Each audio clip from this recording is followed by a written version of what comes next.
Olá, galerinha do sexto ano. Estamos aqui para mais uma aula de geografia. A aula de hoje vai trabalhar com a continuação da aula anterior, falando sobre mapas. Lá a gente falou sobre mapas de satélites, sobre toda uma tecnologia que se desenvolveu através dos tempos. Falamos também de elementos de orientação com uma tecnologia avançada, que é o GPS. Hoje a gente vai falar de elementos de um mapa que a gente utiliza no dia a dia da escola. Vamos falar como a gente se orienta com esses mapas. Quais são as ferramentas que vão nos ajudar a se orientar com o mapa? Então prestem bastante atenção e bons estudos para todos. Nessa aula, a gente vai sair daqui entendendo um pouquinho mais sobre os elementos de um mapa. Quero que vocês conheçam distinguir o título, a legenda, a escala, a orientação e vamos aprender também coordenadas geográficas. Então vamos lá. Vamos começar falando dos meridianos e dos paralelos. Os meridianos são as linhas imaginárias que cortam o globo terrestre.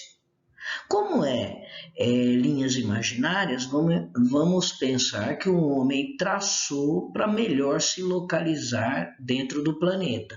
Então, os meridianos são as linhas verticais. Observe na figura as linhas verticais, que é aquelas em pezinho, são os meridianos. E os paralelos são aquelas linhas que estão no formato horizontal, ou seja, estão deitadinhas. Então, meridianos e paralelos. Fique com isso na cabeça que a gente vai usar muito para se localizar.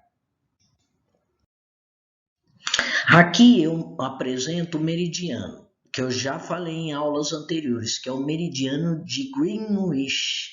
Esse meridiano é um meridiano de grau zero que corta o planeta ao meio em duas partes, parte ocidental e parte oriental, mas a gente vai ver detalhadamente. Então, meridiano é a linha vertical que corta o planeta. E ele é um meridiano de grau zero. Por quê? Porque as medidas dentro do planeta, já que se convencionou uma circunferência, são medidas em grau.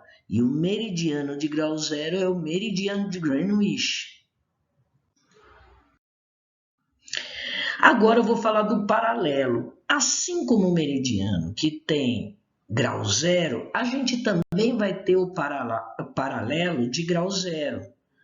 No caso aqui é a linha do Equador, que corta também em duas partes o planeta. Só que se o meridiano de Greenwich corta o planeta verticalmente, o paralelo, chamado linha do Equador, corta horizontalmente o planeta.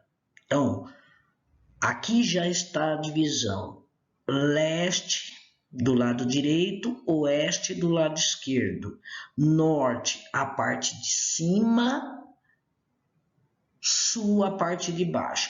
A parte de baixo de quem? A gente está pegando tudo pontos de referência. No caso de leste e oeste, a divisão que marca é o meridiano de Greenwich. Agora, quando eu falo em norte e sul, o que divide o norte do sul, o norte para cima e o sul para baixo, é a linha do Equador, ok? Aqui a gente vai falar de uma coisa chamada coordenadas geográficas. É muito importante essas coordenadas geográficas, porque foi a partir dessas coordenadas geográficas que a gente conseguiu obter informações para chegar à tecnologia que a gente aprendeu na aula anterior, chamado GPS. E por que eu apresentei antes o GPS e depois estou apresentando as coordenadas geográficas? Eu queria apresentar algo que é presente na vida de vocês dentro do cotidiano, que é o caso do GPS que você tem em qualquer celular, para vocês aproximar da importância do estudo de geografia e de suas ferramentas para chegar no tal do GPS. Sem isso que a gente vai aprender agora, a gente não teria essa orientação do GPS, ok? Então, aqui nas coordenadas geográficas, a gente vai ouvir falar de duas coisas, da latitude e da longitude. O que é a latitude?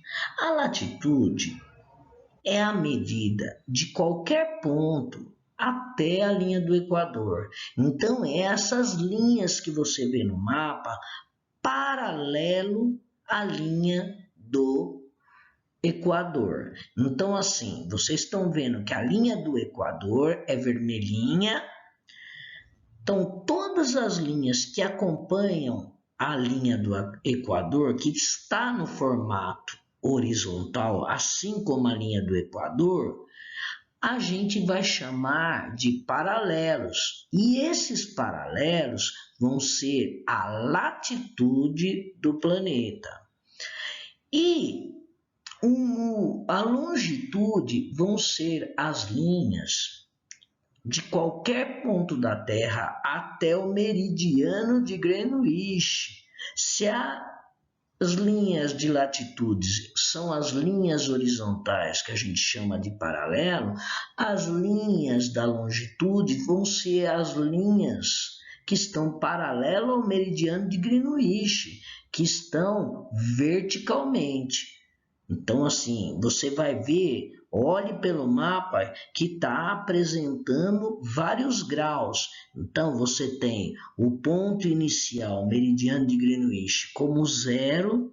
Depois você tem 20 graus à direita, tem 20 graus à esquerda. Tem 40 graus à direita, 40 graus à esquerda. Assim como a latitude, você tem 20 graus ao norte da linha do Equador e 20 graus ao sul da linha do Equador. Você observando isso vai ficar bem fácil. Então vamos pensar que eu pego esses pontos que eu marquei no mapa. Então vamos pegar o ponto A. Todo mundo está vendo que no mapa tem o ponto A. Acompanhe a linha horizontal do ponto A. Vocês vão encontrar 40 graus.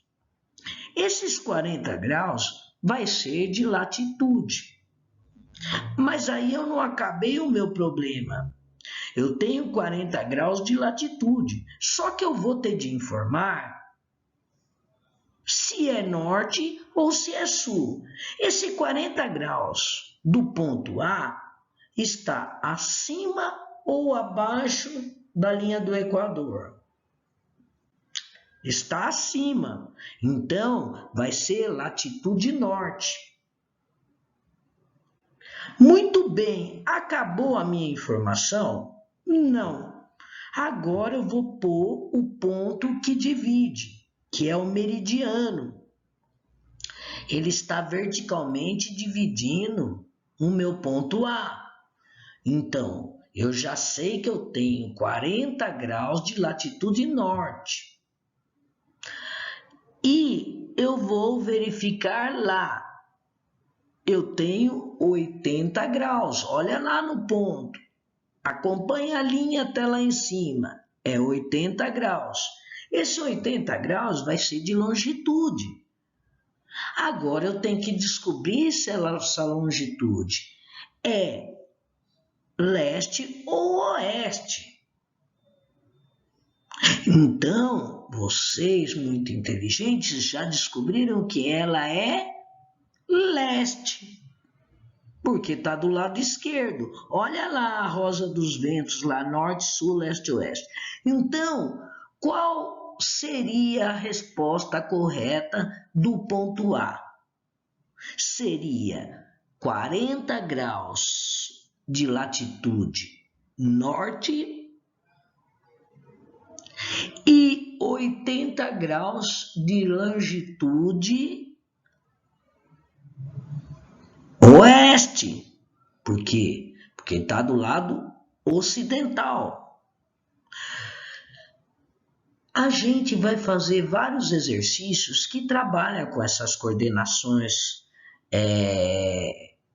coordenadas geográficas. Esta foto mesmo é de um exercício. Eu falei a letra A. Vocês vão estar fazendo numa atividade que eu vou dar, pode ficar tranquila, não precisa ficar onde está a atividade que eu coloco na plataforma Moodle, que vai ter exercícios de coordenada geográfica. E ali a gente vai exercitar. Lembrando que errar faz parte.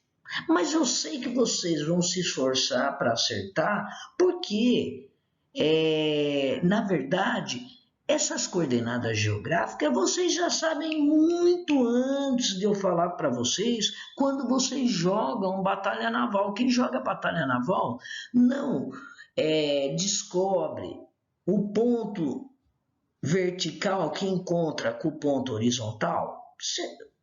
Olha lá na batalha naval que vocês já jogaram. É muito parecido com essas coordenadas geográficas. Mas o que a gente precisa observar é que latitude sempre vai ser norte ou sul. Longitude sempre vai ser leste ou oeste. Mas existe alguma exceção onde a latitude não é nem norte nem sul, ou a longitude não é nem norte nem sul? Vamos pensar um pouquinho. Olhe para o mapa. Mimos, vai ter sim a exceção. Quando eu caio na linha de grau zero, ela não é norte nem sul, nem leste nem oeste. Então, por exemplo, se eu estou em algum ponto onde a linha vermelha é 0 graus, que é a linha de latitude, essa latitude só vai ser 0 graus. Ela não é norte nem sul, porque ela está no meio. Um ponto que cair também no meridiano de Greenwich, que é na linha de longitude que está em azul, ela é uma linha de grau zero, portanto, a longitude vai ser 0 graus. Ela não vai ser norte nem sul. Agora, tirando essas exceções, toda latitude tem que ser norte ou tem que ser sul. A toda longitude tem que ser ou leste ou oeste. E por que isso? Se isso é uma forma de orientação e localização, vamos imaginar que uma pessoa está perdida. Ela teve um naufrágio e ela caiu próximo ao mar e ela está pedindo socorro e ela manda as coordenadas geográficas que é indicada aqui. Ora, você percebe que, eu vou dar um exemplo, 20 graus de latitude tem tanto no norte quanto no sul. Observe no mapa, no norte vai dar lá perto dos Estados Unidos. Por exemplo, se for do lado oeste. Para baixo vai dar quase no Brasil, também do lado oeste. Então a gente tem que verificar e ver se a latitude é norte ou sul, se a longitude é leste ou oeste. A gente só vai perceber se aprendeu ou não fazendo exercício. Pode ficar tranquilo que a gente vai ter muito tempo para aprender e para corrigir e para explicar novamente se não tiver esse entendimento, mas esperem os exercícios para você perceber se você entendeu ou não, ok? Lembrando também que esta aula foi ministrada pelo CMSP. Então, você pega lá a aula de quinta-feira que teve, também fala de coordenada geográfica, ajuda a intensificar o nosso conhecimento. Então, além da minha aula, você também pode estar vendo lá, que lá também está dando essas informações e serve para fixar melhor o conhecimento. Mas vamos adiante. Ó lá, eu estou mostrando lá os meridianos, os paralelos, aquilo que eu falei, latitude e longitudes, facilitam porque são importantes na descoberta do posicionamento e do endereçamento de qualquer lugar existente da superfície terrestre, lembrando que o GPS foi feito a partir desses pontos de paralelos e meridianos de latitude e longitude, ok? Olha lá, tá mostrando, no primeiro mapa mostra lá, meridiano de Greenwich, né? Longitude leste e longitude oeste, o que a gente acabou de falar. Paralelos mostra as latitudes norte, que é acima da linha do Equador, e as latitudes sul, que é abaixo da linha do Equador.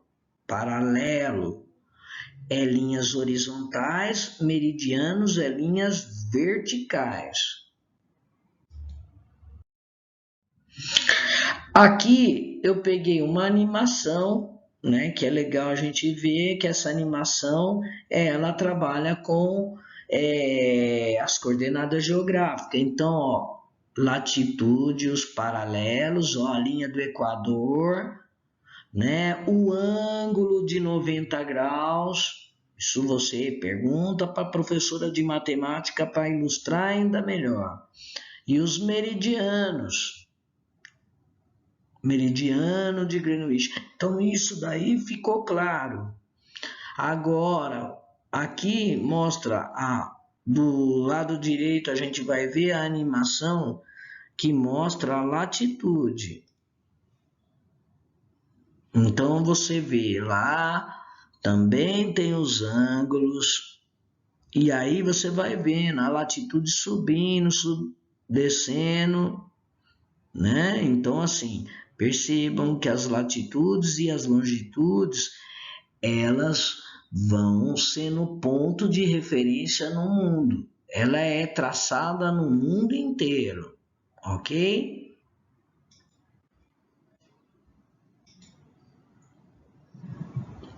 Então, a gente precisa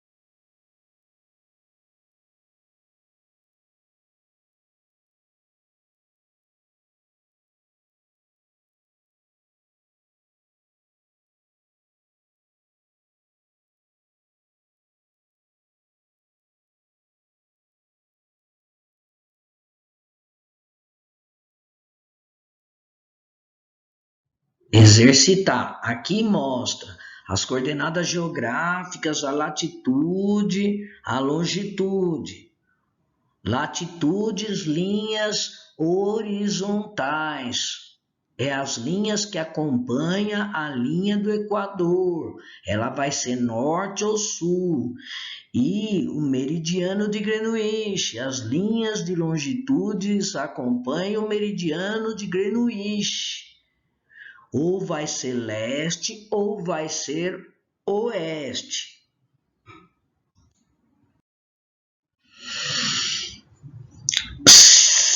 Agora aqui tem um nome que demos para alguns paralelos. Né? A gente sabe que a Terra tem vários paralelos, contudo, alguns levam um nome que a gente tem que conhecer. Então, lá, dividindo a Terra ao meio, a gente tem a linha do Equador. Abaixo da linha do Equador, a gente tem o Trópico de Capricórnio, que inclusive quando a gente viaja para o litoral, algumas cidades você vê lá, aqui é o ponto onde passa o Trópico de Capricórnio. Você não vê nada, porque ela é uma linha imaginária, mas é um ponto de referência do planeta. Então, quando você vai para a praia, você vê em algumas praias, aqui é o ponto do Trópico de Capricórnio. Então, é uma linha imaginária, por isso que você sabe, mas não vê. E mais próximo ao Polo Sul, a gente tem o Círculo Polar Antártico, que é uma linha imaginária que corta o Polo Sul.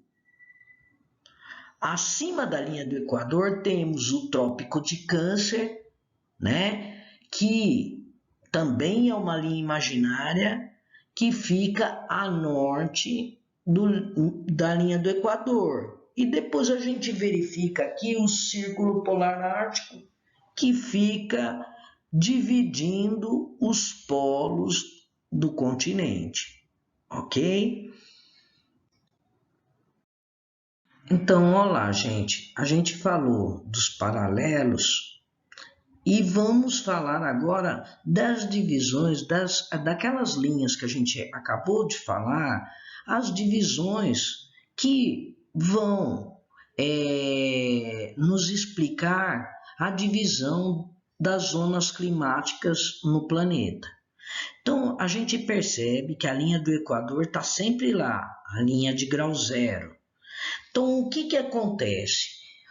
A gente tem vários climas no mundo, só que esses climas são específicos de cada uma área da Terra. E aí a gente cria grupos de climas para explicar cada um dos regimes climáticos no mundo. Então aqui, por exemplo, a gente pega a zona tropical. A zona tropical, vocês podem observar, ela está entre o Trópico de Câncer e o Trópico de Capricórnio. Então, toda essa faixa aí que pega a área acima e abaixo da linha do Equador, mas entre o Trópico de Câncer e o Trópico de Capricórnio, a gente vai chamar de zona tropical, que é as áreas mais quentes do planeta. Não significa que não faz frio nesses lugares, mas é a área onde o regime climático é mais quente no planeta, é entre o Trópico de Câncer e o Trópico de Capricórnio. Já tanto acima como abaixo dos trópicos, que a gente chama de Trópico de Câncer, e o Trópico de Capricórnio, já você vai ter um regime climático mais frio. São lugares que a gente vê na televisão e tudo, que neva, que no tempo do inverno faz muito frio, mas também não significa que nunca esses lugares faz calor, no verão faz calor, só que o inverno é bem rigoroso, que fica entre o Trópico de Câncer e o Círculo Polar Ártico na parte norte. E na parte sul fica entre o Trópico de Capricórnio e o Círculo Polar Antártico. Então, é as zonas chamadas de zonas temperadas. Daí que alguns falam que é zona temperada do norte, aquelas que estão lá acima da linha do Equador, e zona temperada do sul, aquelas que estão entre as linhas imaginárias ao sul da linha do Equador. Então, é as áreas que são mais frias, que têm um regime de invernos mais rigoroso, até com precipitações com neve. E temos a zona polar, tanto do norte quanto do sul, são as áreas geladas do planeta, né? Então, assim, todo mundo já viu alguma vez na televisão mostrando lugares na Antártida, tudo gelo, né? É muito frio, faz umas temperaturas abaixo de 40 graus abaixo de zero, 50 graus abaixo de zero é no polo, tanto no norte quanto no sul. Então, temos as zonas climáticas. Então, na verdade, no mapa em cima está dividido só polar, temperada e intertropical. Daí, para a gente explicar melhor, eu coloquei essa que está a zona tropical, que é esse intertrópicos. Por quê? Por que intertropical? Porque está entre um trópico e o outro, entre o trópico de Câncer e o de Capricórnio. As zonas temperadas, mais a norte, entre o trópico de Câncer e o círculo polar ártico, e mais ao sul, entre o trópico de Capricórnio e o círculo polar antártico. E as zonas polares, como o Polo Sul e Polo Norte, áreas muito frias de regime de inverno a maior parte do ano, né? Porque nos polos, praticamente, para nós não existe verão, porque para nós 10 graus positivos não é verão, é frio para nós. E então, quando você vê essa zona polar, imagine que é o Polo Norte e o Polo Sul, que são polos gelados, né? Onde tem as grandes camadas de gelo do planeta. Aqui vamos falar um pouquinho de fusos horários. Eu acho que vocês já ouviram falar, tem curiosidade. Então, os fusos horários, a gente vai utilizar as linhas do meridiano. Então, vamos lembrar o que era meridiano, não é as linhas horizontais? Então, vamos se apegar às linhas horizontais. Então, coloquei um mapa todo colorido para indicar mais facilmente essa questão dos fusos horários. O que vocês têm que aprender, e é importante assimilar, que em cada fuso, e aí a divisão das cores nos ajuda, em cada fuso, é claro que vocês vão ver que tem algumas coisas assim que saem um pouquinho afora, porque não é certinho aquele intervalo. Mas em cada fuso você tem a diferença de 1 hora. Porque vamos pensar, a Terra não é uma circunferência e ela não está girando, então as horas não podem ser a mesma em todos os lugares do mundo ao mesmo tempo, né? O planeta girando, você tem dias e noites diferenciados dependendo da região da Terra, da área da Terra. E aqui eu apresentei mais 1 hora e menos 1 hora. Então, vamos pegar essa faixa azul e pensar. Sempre quando você quiser saber os fusos horários, você, em cada intervalo, que é esses intervalos apresentados no mapa, você tem diferença de 1 hora, sendo que para a direita eu vou adiantar 1 hora e para a esquerda eu vou diminuir 1 hora. Portanto, se eu tenho uma determinada hora no Brasil, lá na Rússia vai ser outro horário. Se aqui é 7 horas, nunca vai ser horas antes, vai ter que ser horas depois. E aí eu conto. Em cada um desses intervalos que você está vendo no mapa, você vai contando 1 hora, 2 horas, 3 horas, 4 horas. Então daí você tem, por exemplo, no Brasil, eu tenho horário oficial, porque no Brasil ele é tão largo que ele pega mais de um fuso horário. Eu pego à direita, se aqui fosse 17 horas, você perceberia que naquela faixa azul seria que horas? Então eu vou contar, eu vou somar mais um em cada um daqueles intervalos. Então, se aqui é 17, vai 18, 19 e 20. Nas áreas que estão nessa faixa azul, é 20 horas agora. Gente, isso daí é tão claro para a gente na época de final de ano. Vocês já perceberam que quando mostra que a gente está de dia, fazendo os preparos para ano novo, quando a gente olha lá na Austrália, no Japão, fala assim, não, aqui já é ano novo. Por quê?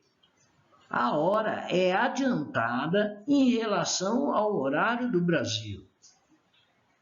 Já ao passo que em partes do Canadá e dos Estados Unidos, a hora é atrasada em relação ao Brasil. Então, o Brasil vira o ano antes de lá de partes do Canadá e dos Estados Unidos, ok? Fusos horários, assim como coordenadas geográficas, é muito fácil e muito gostoso de trabalhar. Porém, para a gente saber se a gente entende ou não, a gente tem que fazer exercício. E aí vocês assistam essa aula novamente, olha lá do CMSP e se oriente com todas as informações para estar fazendo as atividades. Pode ficar tranquilo, mais uma vez, que eu vou passar essas atividades numa folha à parte, né? Mas vocês têm que assistir o vídeo até o fim para conseguir perceber e fazer esse raciocínio do significado das coisas aqui. Aqui a gente vai entrar em questões técnicas para entendimento de um mapa. Então eu coloquei ali elementos de um mapa. Então eu estou vendo elementos de um mapa. O mapa tem que ter título, tem que ter legenda, tem que ter orientação, tem que ter escala e tem que ter fonte. Ora, isto é o que compõe o entendimento de um mapa. Aqui está apresentando o mapa do IBGE e eles colocaram que o título é político, daí eles estão com uma flecha na legenda. Então, aquele quadrado que está ali apontado por legenda é as informações que eu vou buscar no meu mapa. Ok? Então, se tem uma linha vermelha que representa a rodovia, eu vou olhar lá no meu mapa. Onde tiver essa linha, eu vou saber que é rodovia. Então, a legenda é o que me dá sentido ao mapa. Ora, é só vocês perceberem quando vocês assistem filme. Não fala em legenda? O que é a legenda? A legenda não é a codificação do que você está vendo no filme?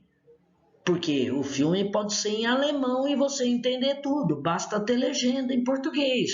Então, assim, um filme é maravilhoso, mas se não tiver legenda e você não sabe o idioma, vai ficar difícil. Você pode até deduzir uma coisa ou outra, mas vai ficar difícil de entender. A escala também a gente vai aprender a parte, ela é importante, porque ela vai me dar a proporção do tamanho real. Mas aí a gente aprende adiante. Orientação, se a parte está no norte, se está no sul, se está no leste, no oeste, então essa orientação é muito importante, tá certo? Então vamos... E a fonte, é claro, tudo que vocês tiram e tem um autor, é importante que vocês coloquem a fonte. Ah, eu tirei do IBGE. Todos os mapas aqui que eu estou trabalhando é do IBGE, mas ali tem a fonte. Então eu não preciso escrever mais, já está escrita a fonte aí. que é www.ibge.gov.br. Então vamos para o primeiro. O primeiro está falando de título. Então eu dei um exemplo, podia dar qualquer mapa. Esse mapa aí é um mapa dos biomas brasileiros. O título é muito importante, eu vou saber sobre o que está trabalhando através do título. O fenômeno que está explicando no mapa através do título. Então, só de olhar o título, eu sei que vai falar sobre os biomas brasileiros. E aí eu vou acompanhar com a legenda para saber onde é um bioma, onde é outro. Mas eu preciso ter o título primeiro. Aqui é a orientação, que vem os pontos cardeais e os pontos colaterais e os subcolaterais. Eu já vou falar de antemão que o que a gente usa mais é os pontos cardeais, que é norte, sul, leste, oeste. Aí vocês vão me falar, por que tem esse E e esse O? Porque esse é o símbolo que está em outra língua. Então, leste, aqui tem o leste e o oeste. Desculpa, quando está em outra língua, você vê um W e um E.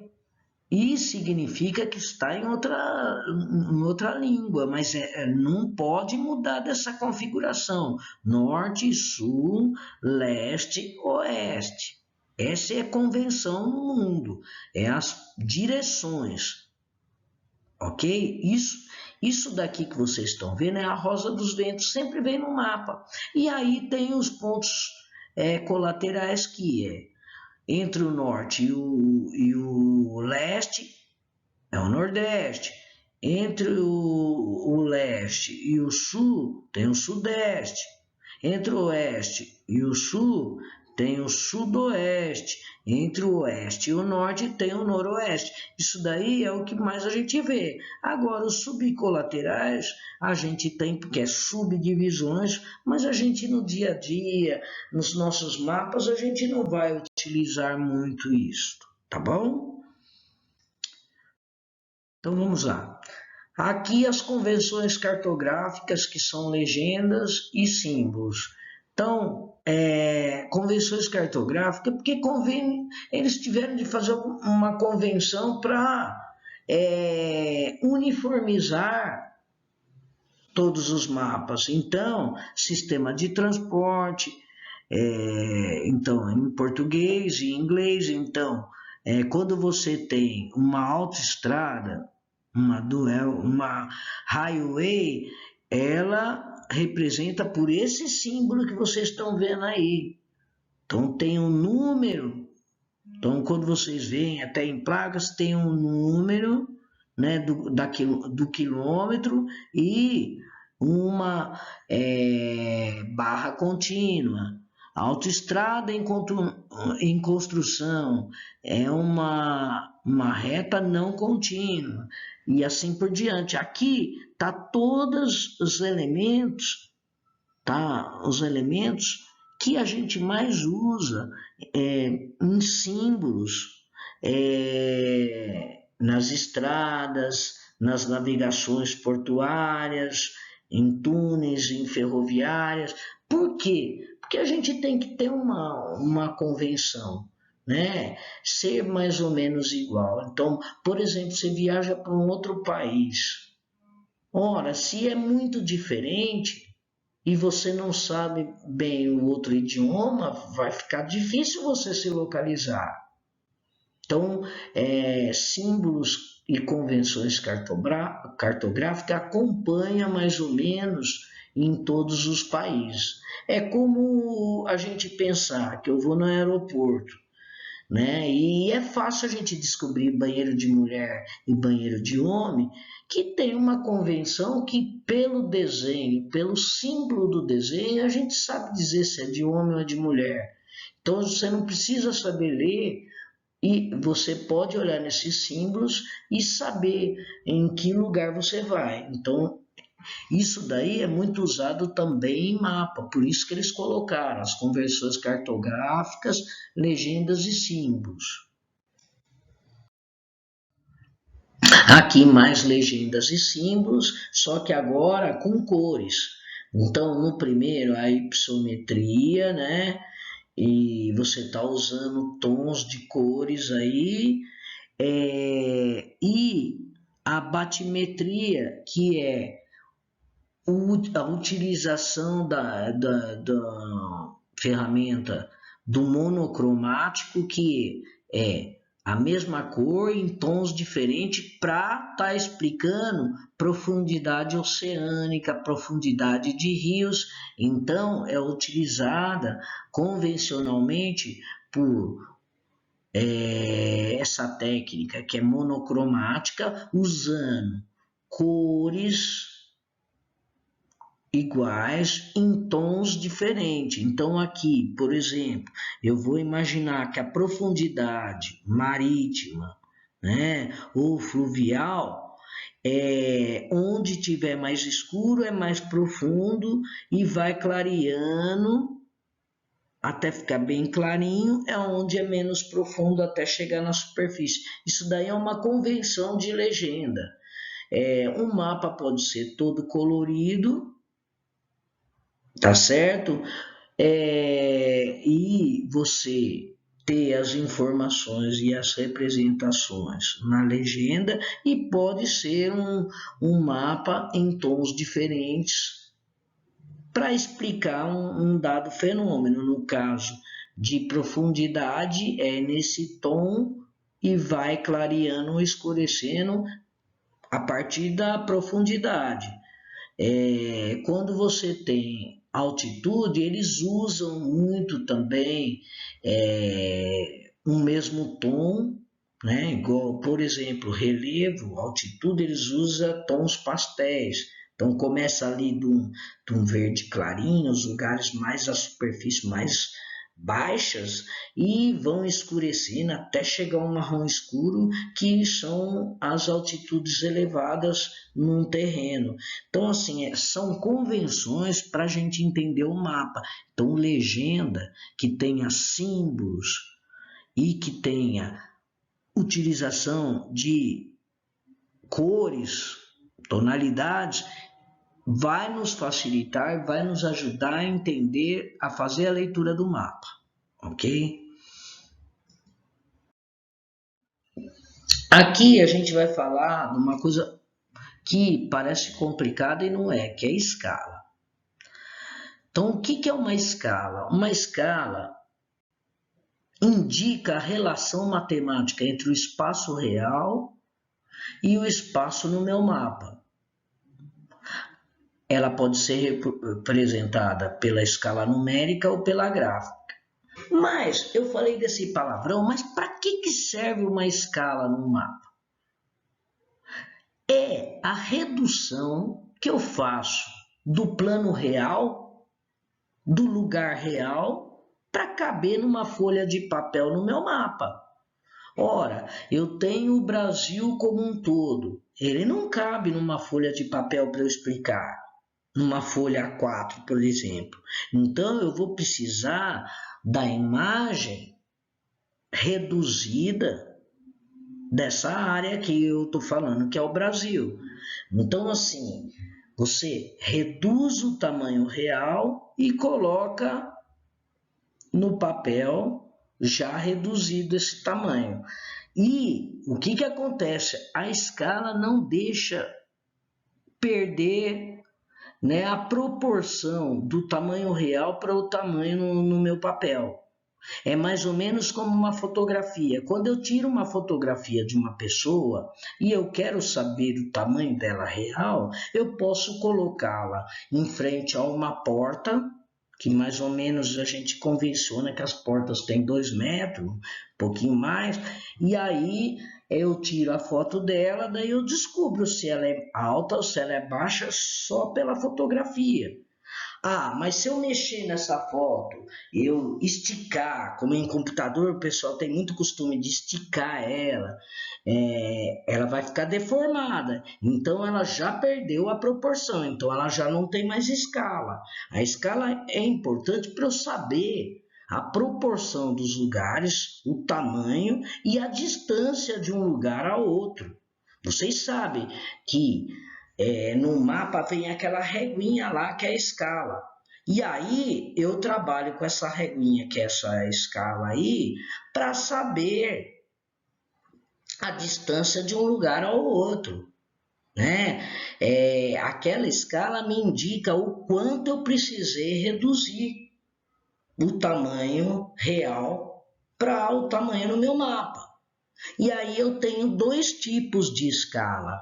A numérica, que vem em centímetros, e a gráfica, que vem em quilômetros ou metro. Você pode usar tanto um quanto outra. Você, quando pega o mapa, você vê, às vezes, ela numérica e às vezes ela gráfica, mas significa a mesma coisa. Ok? Não é que muda porque eu pus numérico ou pus gráfica que muda o tamanho de redução meu. É que às vezes eu gosto de colocar de uma forma porque vai me servir melhor para aquele objetivo que eu tenho. Ok? Então vamos lá. Aqui mostra, apresenta. Então vamos observar lá, escala numérica, tá lá 1 centímetro é igual a 4 milhões de centímetros. 1 centímetro igual a 4 milhões de centímetros. Essa aqui está em centímetro. A gráfica está lá, a cada 1 centímetro é 40 quilômetros. Ora, as duas escalas mostram o mesmo grau de redução. Então, é o quanto eu reduzi o meu mapa. A gente vai estar fazendo exercício que vai estar ilustrando isto.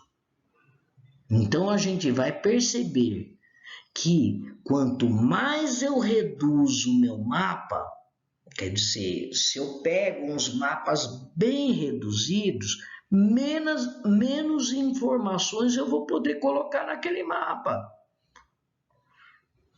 Se eu quero colocar num mapa muita informação, já não é bom, mas eu vou ter de ter um mapa grande. Então, minha escala eu vou ter de pegar um mapa menos reduzido.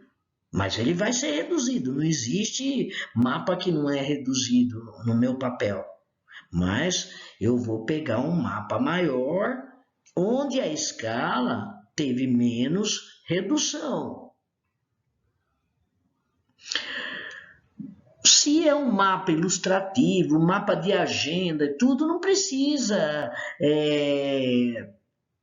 ficar maior. Então eles reduzem bastante porque é ilustrativo, porque não vai ter muitas informações. A gente sabe que para o estudo da gente é legal um mapa que não é tão reduzido, né? Que eu tenho as distâncias ali no meu papel claramente para o meu entendimento, ok? A gente volta, mas com exercício, né? Eu vou fazer uma aula explicativa com exercícios.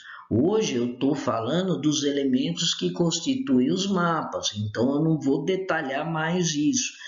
O importante você saber nesse momento que a escala ela reduz proporcionalmente o tamanho real para caber no meu papel, para caber no atlas, para caber na minha folha de sulfite. Então, é uma unidade matemática que reduz o tamanho real dentro de uma proporção, não fica desproporcional, não perde a proporcionalidade e fica num tamanho que dá para ficar lá na folha de sulfite. Eu vou fazer uma aula explicativa só com relação à escala, aí sim eu vou colocar exercício, eu vou fazer os exercícios junto com vocês, e aí você consegue entender como foi feito. Por enquanto, você precisa saber que um elemento importante no mapa, então toda vez que você vê escrito escala, você já sabe que aquilo é um número de reduções que foi feito do tamanho real daquele determinado lugar para o tamanho no seu mapa. Aqui a fonte. A fonte aqui é de onde foi retirado o seu mapa. Geralmente vem acompanhado lá a fonte, mapa físico. Esse, no caso, é um mapa físico, é um mapa de altitude, de relevo. Esse mapa de relevo foi retirado do Atlas Geográfico Escolar, do IBGE. Tinha um tempo que tinha lá na escola. E aí está falando da página digital onde ele está, que o acesso em 20 de abril de 2021, em PDF. Então, se vocês querem, por exemplo, eu quero conhecer mais outros mapas, é só entrar no IBGE que você tem uma gama de mapas de tudo que é tipo, explicando tudo que é fenômeno. Então, gente, chegou o fim da nossa aula. Eu esperava ser mais curta, mas foi extensa também. E talvez a gente precisa fazer uma parte 2 dessa aula, porque fica muito pouco para uma aula só. Espero que vocês tenham percebido, de modo geral, os elementos formadores de um mapa, como se localizar a partir das coordenadas geográficas e as orientações básicas de se localizar no dia a dia. Um abraço, fiquem bem e bons estudos. Não deixe de assistir as videoaulas até o fim, porque só assim você consegue desenvolver melhor os exercícios. Eu vou deixar exercícios na plataforma Moodle para serem desenvolvidos, e aí vocês vão consultar conforme a orientação da videoaula que vocês têm que assistir. Um abraço e até mais.